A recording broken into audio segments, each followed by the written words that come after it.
Observer newspaper, उनका जो newspaper है, आक्रमण करने जा रहे हैं। हमारे सिख भाई हैं, आपके पास भी आएंगे, तो आप ये मत सोचिए कि ये आप पर आक्रमण नहीं है। और ये एंटी कॉन्स्टिट्यूशन है और एंटी। क्या ममता बनर्जी कांग्रेस से अपनी नाराजगी को खत्म कर देंगी? क्या पश्चिम बंगाल की मुख्यमंत्री ममता बनर्जी अब राहुल गांधी संग मिलकर मुस्लिम संगठनों का साथ देगी?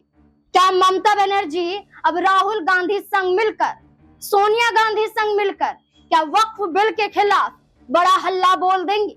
दरअसल इन दिनों वक्फ संशोधन बिल के लोकसभा और राज्यसभा में और राष्ट्रपति की मंजूरी मिलने के बाद बड़ा विरोध देखने को मिल रहा है, जहां विपक्ष के कई दल, चाहे आरजेडी हो, चाहे एआईएमआईएम हो, चाहे फिर कांग्रेस पार्टी ही क्यों ना हो, हर दल इसका विरोध कर मुस्लिम संगठन का साथ दे रहा है। All India Muslim personal law board ने सुप्रीम कोर्ट में याचिका भी दाखिल कर दी है। इसके बाद लगभग 10 से ज्यादा याचिकाएं दर्ज हो गई हैं। लगभग 10 से 12 से ज्यादा याचिकाएं यहाँ पर दर्ज हुई हैं, जिसके तहत सुप्रीम कोर्ट में अगली सुनवाई 15 अप्रैल को होगी। इससे पहले ममता बनर्जी ने अपने ही राज्य में ऐलान कर दिया है कि हम पश्चिम बंगाल में इसे लागू नहीं होने देंगे।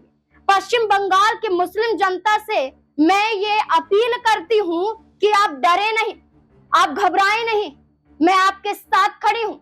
मैं वक्फ की संपत्तियों पर, आपकी संपत्तियों पर मोदी सरकार का कब्जा नहीं होने दूंगी। ममता बनर्जी ने साफ कहा कि कोई हो या ना हो, हम आपके साथ खड़े हैं और जमीनें बिकने नहीं देंगे, बल्कि वक्फ बोर्ड की संपत्तियों की सुरक्षा हम करेंगे।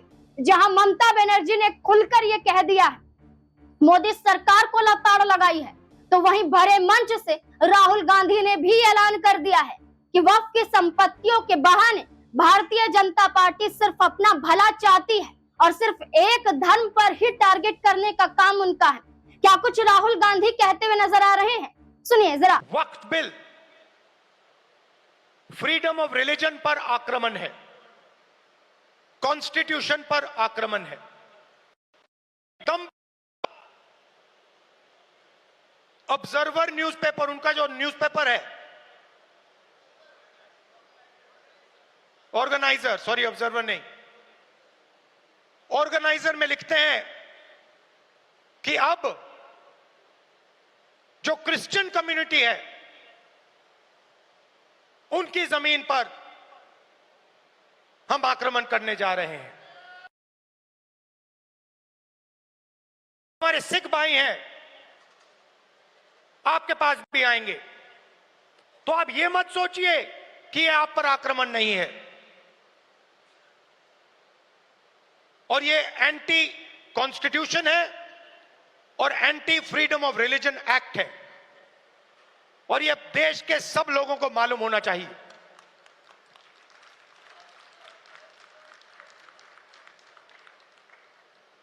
तो हम चाहते हैं कि हर कम्युनिटी, हर धर्म, हर भाषा को इस देश में इज्जत मिले, रिस्पेक्ट मिले, जगह मिले। हम चाहते हैं कि यह देश सब लोगों का हो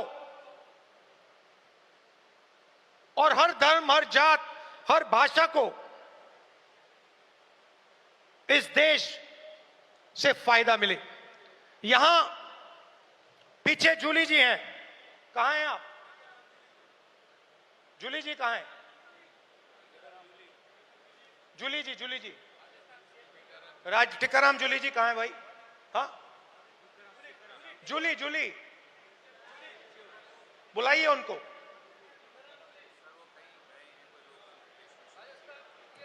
अच्छा, टिकाराम जूली हमारे सीएलपी हैं, राजस्थान के, दलित हैं, मंदिर गए थे। उनके मंदिर में जाने के बाद बीजेपी के नेताओं ने मंदिर को साफ करवाया, धुलवाया, और वो अपने आप को हिंदू कहते हैं। एक दलित व्यक्ति को मंदिर में जाने का अधिकार नहीं देते हैं, और जब जाता है तो फिर मंदिर को धुलवाते हैं। ये हमारा धर्म नहीं है,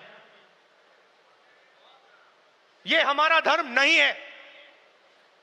हम भी अपने आप को हिंदू कहलाते हैं, मगर ये हमारा धर्म नहीं है। हमारा धर्म वो है जो हर व्यक्ति का आदर करता है, हर व्यक्ति को रिस्पेक्ट देता है। और ये जो बात है, चाहे ये दलितों के खिलाफ हो, पिछड़ों के खिलाफ हो, ये बीजेपी के हर कार्यकर्ता के दिल के अंदर छुपी हुई है। ये है आप में और उनमें फर्क। आपके लिए चाहे दलित हो, आदिवासी हो, पिछड़े हो, महिला हो, अल्पसंख्यक हो, आप सबकी रिस्पेक्ट करते हो। हमारा हर कार्यकर्ता हिंदुस्तान के हर व्यक्ति की रिस्पेक्ट करता है। उनके दिल में नफरत भरी हुई है। 21वीं सदी में वो कह नहीं सकते हैं क्योंकि कॉन्स्टिट्यूशन है, मगर दिल में जो उन्होंने जूली साहब के साथ किया, वही वो आप सबके साथ करना चाहते हैं। ये उनकी सच्चाई है, और लड़ाई इसी बात की है। हमारे लिए सब लोग इंसान हैं, सब लोगों से हम मोहब्बत करते हैं, सब लोगों की हम रिस्पेक्ट करते हैं। उनके लिए अलग अलग है। कोई दलित है, उसको मंदिर में नहीं जाना चाहिए। कोई मोची है, उसे सॉफ्टवेयर इंजीनियर नहीं बनना चाहिए। कोई गरीब किसान का बेटा है, उसे अंग्रेजी नहीं सीखनी चाहिए। ऐसा हिंदुस्तान हमें नहीं चाहिए, और हम होने भी नहीं देंगे। आखिरी बात आपसे कहना चाहता हूं संगठन के बारे में। कांग्रेस प्रेसिडेंट, वर्किंग कमेटी और पार्टी के सीनियर नेताओं की काफी मीटिंग हुई है, और हम चाहते हैं कि जो हमारे डिस्ट्रिक्ट प्रेसिडेंट्स हैं, उन्हें हम पार्टी की नींव बनाएं। और हम चाहते हैं कि उन्हें, जो हमारे डिस्ट्रिक्ट प्रेसिडेंट्स हैं, डिस्ट्रिक्ट कमेटीज हैं, उन्हें पार्टी शक्ति दे, पावर दे और जिम्मेदारी दे। तो ये बदलाव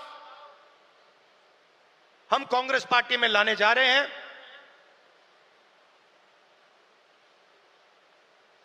डिस्ट्रिक्ट कमेटी और डिस्ट्रिक्ट प्रेसिडेंट को हम पार्टी का फाउंडेशन बनाने जा रहे हैं।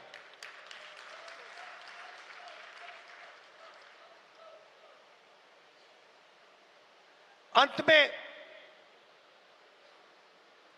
आप सबको लड़ना है, और मैं जानता हूं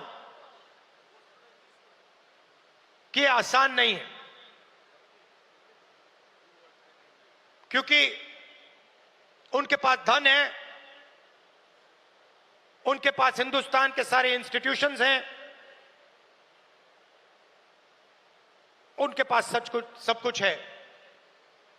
मगर जीत हमारी होगी, क्योंकि हमारे पास सच्चाई है और देश की जनता का प्यार है।